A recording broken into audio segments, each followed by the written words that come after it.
오늘은 참 국내외적으로 시끄러운 날입니다.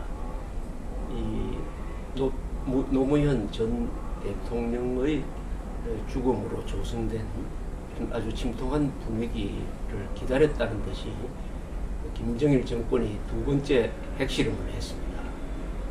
이번 핵실험은 2006년 10월 9일의 첫 번째 핵실험보다도 폭발력이 더 세다고 합니다. 아주 중대한 문제가 지금 제기될 가능성이 있습니다. 2006년의 첫 번째 핵실험에서는 그 폭발력이 약 400톤, TNT로 환산해서 약 400톤이었다고 합니다.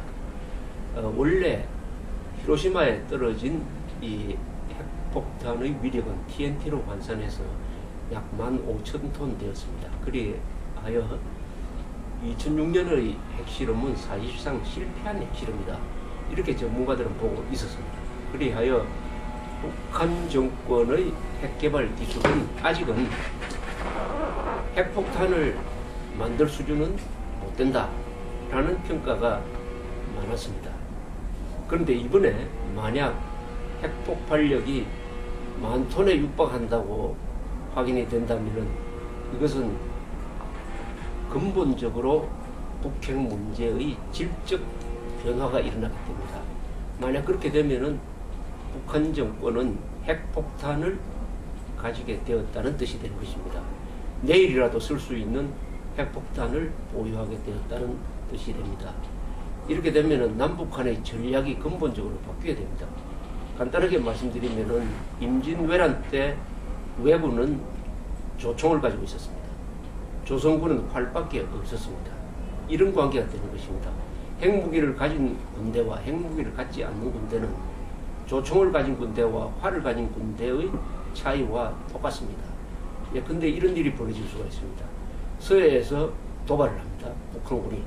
그렇게 했을 때 우리가 보복을 하려고 하면은 핵폭탄을 가진 북한 정권에서 이렇게 공갈을 칩니다. 만약 보복을 하면은 우리는 최종 수단을 쓰겠다라고 넌저시 이렇게 공갈을 칠 때 한국군은 어떤 선택이 있습니까?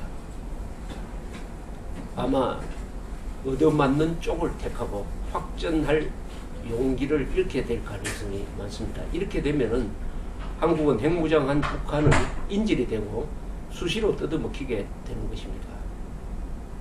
이렇게 될 경우에 국가는 어떤 조치를 취하느냐 하는 것은 이미 역사 속에서 나와 있습니다. 주적이 핵무장을 하면은 그 반대쪽은 반드시 대형 핵무장을 하게 되어 있습니다. 생존 차원에서, 자위적 차원에서인 것입니다. 따라서 남북한 관계는 전혀 새로운 위기 상황으로 가게 되어 있고, 대한민국 국민들은 자신의 생존에 대해서 근본적인 재검토를 해야 될 시점으로 몰리게 될 것입니다.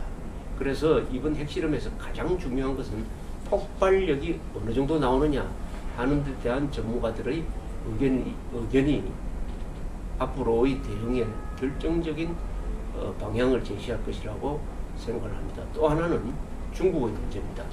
지금 북한의 핵무장을 막을 수 있는 유일한 나라는 중국입니다. 중국은 북한 정권에 대한 여러 가지 지원책을 갖고 있습니다.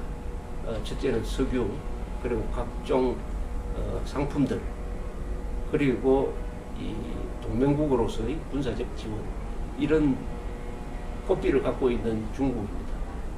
만약 핵폭발력이 10,000톤을 넘게 되면은 중국도 심각한 고민에 빠지고 말 것입니다. 만약 북한의 핵 보유를 여기서 저지시키지 않으면은 우선 일본에서 핵무장론이 반드시 일어날 것입니다. 한국에서도 일어나야 합니다. 대만에서도 일어날지 모릅니다. 이렇게 되면은 중국이 고민에 빠지고 중국이 북한의 팔을 비틀어서 핵을 포기하도록 만들게 될지 모릅니다. 그렇게 하려면은 국제사회가, 그리고 유엔이, 그리고 한국, 미국, 일본이 일치되게 중국에 대해서 압력을 넣어야 됩니다. 당신들이 책임져라, 이렇게 나와야 되는 것입니다. 아주 중차대한 국면을 맞은 시점에서 핵실험이 나왔습니다. 폭발력이 얼마나 되는지 같이 한번 지켜보도록 하겠습니다. 감사합니다.